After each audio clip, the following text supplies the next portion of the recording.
this intense of a workout. It shouldn't be so hard. You're just making circles, but it is because you're also asking people around this and just enough bend and the forward and the responses that you want, right? Let's go ahead and change your direction. Your weight to the inside as you're turning left. Left shoulder is back. Now you shift your weight slightly to your right seat bone, right shoulder back as you change the bend. Right. It takes a little while to get good at shifting the weight to the inside seat bone as you go without having to really move yourself. It just takes practice of moving the weight to the inside again. Because your seat bone, again, your right seat bone here is influencing his spine to step out as your right leg is influencing his spine to step out. Good. And then your hands again, bring his chin into his chest and then lower his neck to the cheek. Right there. There. Exactly. Okay. Just remind him and then you soften again. As soon as you feel him yield away from your hand, you give again. You just become elastic again. Good. Let's trot this way.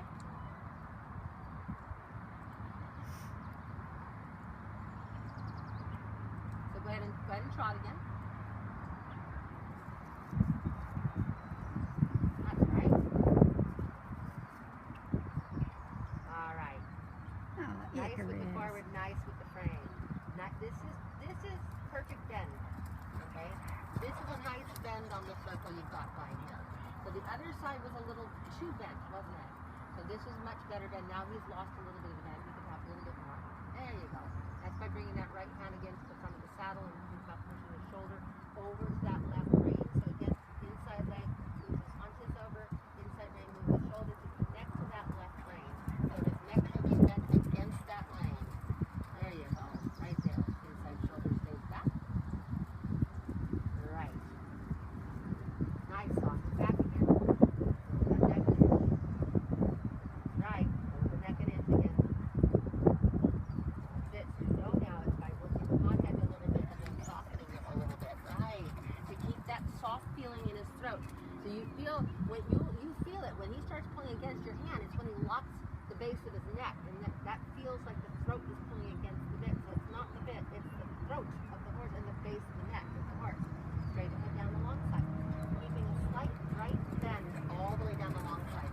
So we're going to go ahead and go straight after the circle. Go straight down the long side. If I take my finger off for a second, it might beep at you, but I'll put it back on, okay? So you're going to go down the long side now, and you're going to keep him in a slight inside bend all the way down the long side of the arena. So stay straight, bend him right, and keep him on the rail with your right leg, but make him look right. Make him look more to the inside. More to the inside. That's it. Flexing him to the inside, pushing that shoulder to the outside. Good. Making him soften the base of his neck. That's it, because this is his stiffer side, right? And again, on the long side, a little more forward out of the corner, and bend him right. That's it. Make him flex right. Yes, lovely right here.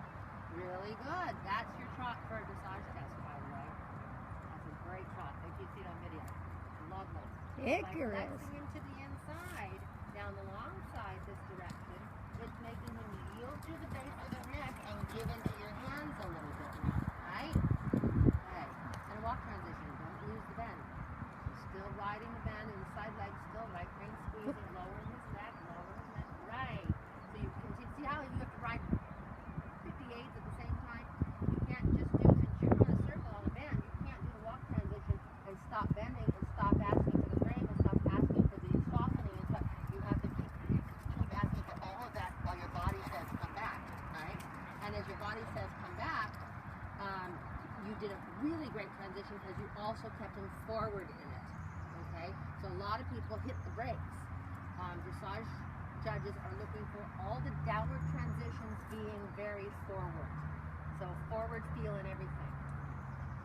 If you have a horse, here's a good one. If you have a horse that tends to want to, well, we'll practice this. I don't think he's one that's going to do this, but we'll play with this. This is just as a for instance, maybe on a different horse, but I don't think he's going to be one like this. But we're going to talk about how to do the halt transitions. So when you go ahead and trot down to the other end, still with that right flex, you're going to turn at A and come up the central line of the arena. And then somewhere in the very middle of the arena, where X would be, which is between E and B, X is the very center of the arena on the center line, you're going to halt. And that would be the beginning of the test. Go ahead and trot. Oh, too bad Tommy's retired. Tommy would be a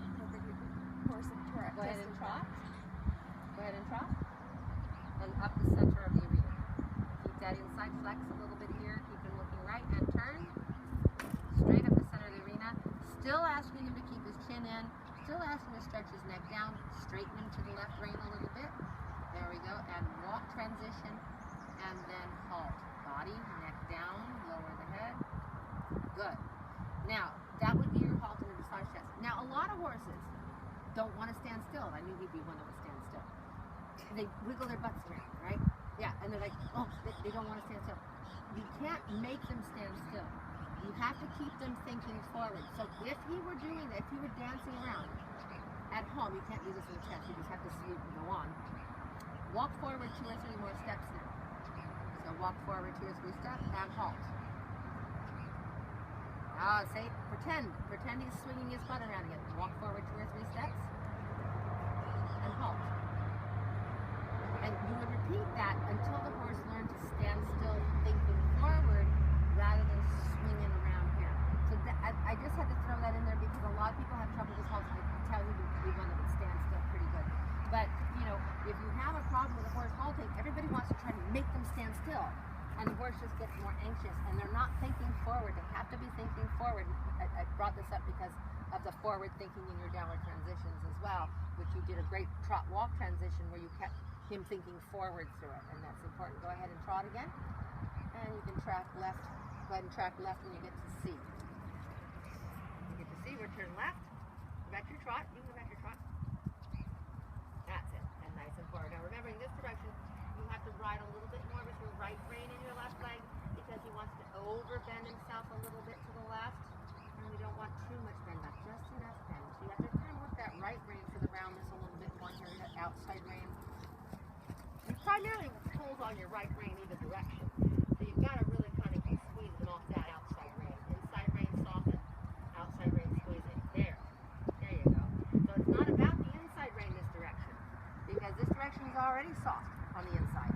It's the outside rein that tends to push into and be a little strong. So the outside rein is a little soft on the inside, but you know, you can still work slightly on the inside, but it's more about the outside rein and the inside leg. Go straight ahead and make him look slightly to the outside of the arena down the rail here. Make him look right. Look outside. That's right. Softening that right side of his neck. Before the corner, straighten in, and then you can bend through the corner. So straighten and bend through the corner with your inside leg. And forward. It doesn't use it. Now he's over bending left again. There's too much bend. So again, up the long side, bending outside. To the right. There you go. Now straighten. Back to straight. That's right.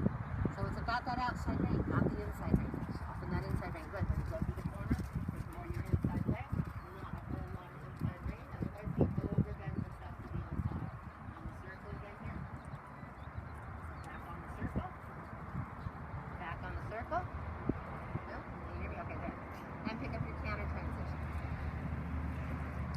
So again, with this horse, it's a lot about that outside rein. Good. Outside rein. Outside inside leg, outside rein. Inside leg, outside rein. And thinking shorter strides in the front by manipulating the contact again. Work your fingers a little. That's better to let him find a little more balance. So he's thinking a little bit more about cantering in place. Thinking a little bit more about cantering on the spot. Where he's not going so far. There you go. Then soften. As soon as he answers it correctly, then you give back again, right? So it's a lot of giving back. A lot of giving back. Otherwise, it's too much wrestling the horse into position.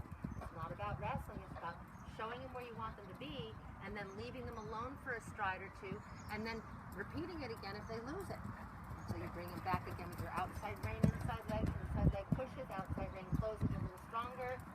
And when he slows himself down and yields to the bit, then you get there. Then you get back. Yeah, that's a better balance. That's a better balance. It's all that outside rein this side, though. Can't work that inside rein too much this direction because that just makes him twist it. It tilts him too much. And a trot transition. And again, lower that. Give back. Yeah, outside rein, not the inside one. Outside rein. There you go. So you work that inside rein this side, and he just gets a head tilt going to the left and doesn't really yield through his neck. And a walk transition. That's right. Good. Nice forward feel. Long rein for a minute for him. So let him have a long rein. Go ahead, long rein, come over here. So this direction, Hugo, it's not about that inside rein. He just, all he's doing is going like this, and he's already over bending his head, but he's not even giving in the neck. It's that outside rein. And it's that right rein this side, it's that right rein the other side too. Because that's his stiffer, stronger side. So you have to make him yield off that right rein to the right and to the left. And the left rein, if you do too much on the left rein this direction, you get too much bend and a head tilt, and he's just, you know, because it's the wrong side. It's this side that needs to be worked on. With your inside leg, you know, still with your inside leg. That was good. Let him walk a second more. We'll do some more. We have a little break here for a second. I hate when you film me and I don't realize it. What? I didn't do nothing. I saw you. I out of the corner of